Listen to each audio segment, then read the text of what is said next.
नमस्कार दोस्तों, कैसे हैं आप सब। दोस्तों, इस वीडियो में हम डिस्कस करेंगे डीओई द्वारा भेजी गई साइंस की worksheet class 9th subject science. दोस्तों, जैसा कि आप जानते हैं हम लोग गति चैप्टर डिस्कस कर रहे थे, तो आज हम डिस्कस करेंगे गति चैप्टर में त्वरण।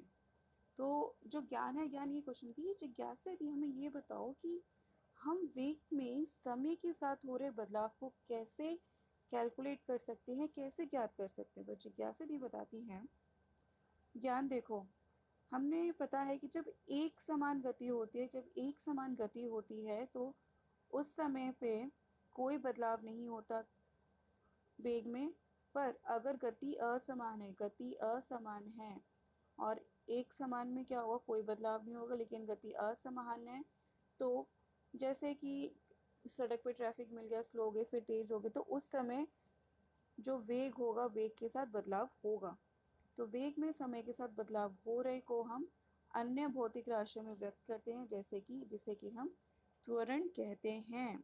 अगर वेग में बदलाव हो रहा है तो उसको हम त्वरण कहेंगे। दो और ज्ञान, इसके जो सूत्र है उसको हम ए द्वारा बताते हैं, और किसी वस्तु की प्रति इकाई समय में वेग में परिवर्तन की माप को त्वरण कहते हैं। और ज्ञान, त्वरण को कैलकुलेट करने का है कि वेग में कितना परिवर्तन होता है भाग में उस परिवर्तन को होने में कितना समय लिया गया, तो लिया गया समय। अगर परिवर्तन कैसे निकालेंगे, उसका अंतिम वेग और प्रारंभिक वेग।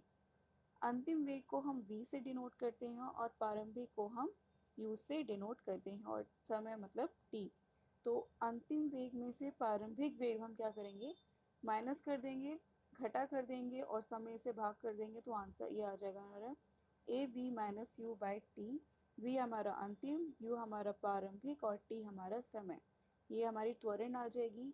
और इसका एसआई मात्रा क्या होता है, मीटर पर सेकेंड स्क्वायर, या फिर इसको लिख सकते हैं मीटर पर सेकेंड स्क्वायर। ठीक है दोस्तों। अब उसके बाद हमें बताना है त्वरण। यदि किसी वस्तु का, कोई भी वस्तु है, तो उसका जो अंतिम वेग है और प्रारंभिक वेग अगर अधिक होता है, मतलब अगर कोई वस्तु लगा लीजिए पहले 20 मीटर पर सेकंड की स्पीड से चल रही थी, तो ये हो गया उसका प्रारंभिक वेग। चलते ही चलते उसका जो अंतिम वेग हुआ वो हो गया 60 मीटर पर सेकंड। तो वेग क्या हुआ, बढ़ा, 20 से 60 हुआ। तो उसने यही कहा है कि अगर उसका अंतिम वेग प्रारंभिक वेग से ज़्यादा होता है तो त्वरण क्या होगी, घनात्मक, क्योंकि बढ़ रहा है तो होगी घनात्मक, पॉजिटिव। लेकिन अगर उल्टा होता है, अगर उसका अंतिम वेग प्रारंभिक वेग से कम हुआ, मतलब जैसे कि वो पहले चला बहुत स्पीड में, भी 60 पे चल रहा था, चलते चलते वो धीरे हो गया 20 सेकंड, 20 मीटर पर सेकंड पे, तो प्रारंभिक वेग क्या हो गया उसका, कम।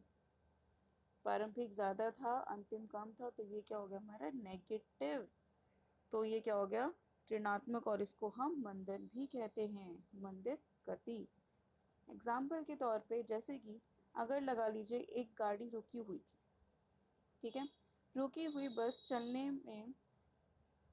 चलने पर वह 2 सेकंड में 5 मीटर प्रति सेकंड का वेग पर गति लेती है, तो उसका त्वरण बताना है।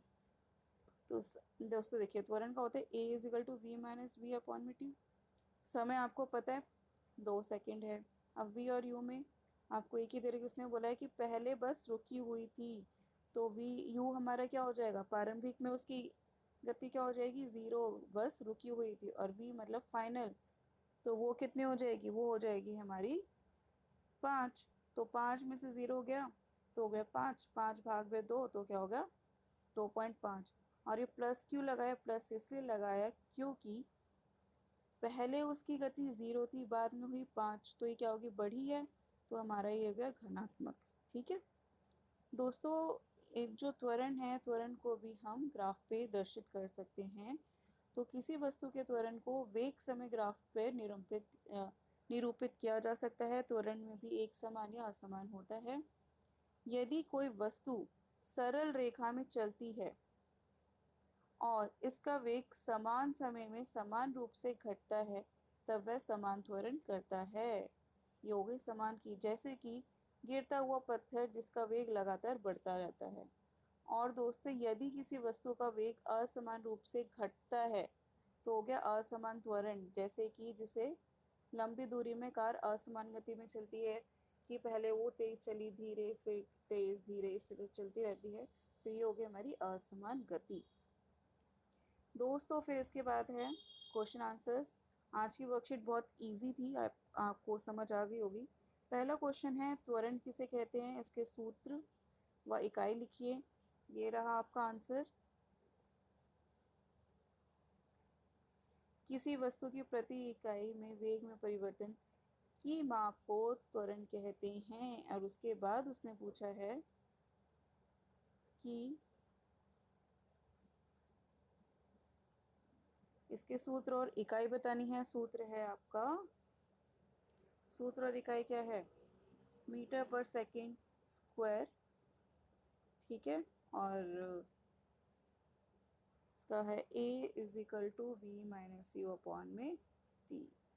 अब इसके बाद है दूसरा क्वेश्चन आपका, एक हवाई जहाज हवाई पट्टी पर 30 सेकेंड में 200 मीटर पर सेकेंड का वेग प्राप्त कर लेता है।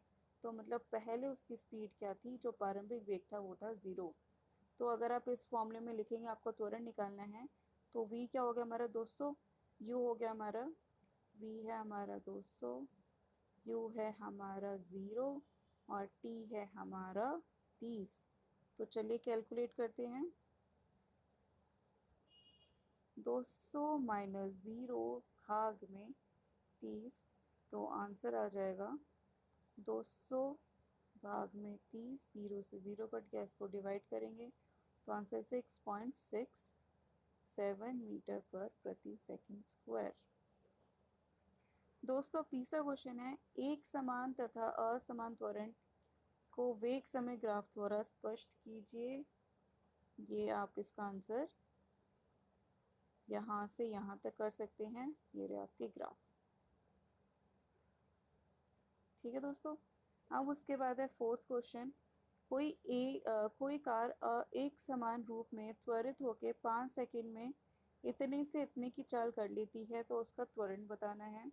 तो दोस्तों इतने से इतने की चाल हुई मतलब पहले वो इतनी स्पीड पे था, इतने वेग पे था, बाद में इतना हो गया, तो u है हमारा 5 और फिर v मतलब अंतिम वेग हो गया उसकी 10 और t है हमारा 5। तो उसको कैलकुलेट कैसे करेंगे, a = v - u, that is v हमारा 10 - 5 भाग में 5, 10 में से 5 गया 5 और 5 से 5, तो आंसर आ गया आपका 1 मीटर पर सेकेंड स्क्वायर। तो दोस्तों ये थे आपके त्वरण के क्वेश्चन आंसर्स, बहुत बेसिक बहुत इजी क्वेश्चन आंसर्स थे। आई होप आपको ये वीडियो और ये वर्कशीट बहुत अच्छे से समझ आ गया होगा। त्वरण का जो कंसेप्ट है आपको आ गया होगा, कैसे कैलकुलेट करना है अंतिम वेग प्रारंभिक वेग। दोस्तों इस वीडियो के लिए देखने के लिए थैंक यू सो मच। अगली वीडियो में फिर से मिलेंगे आपसे, बाय बाय।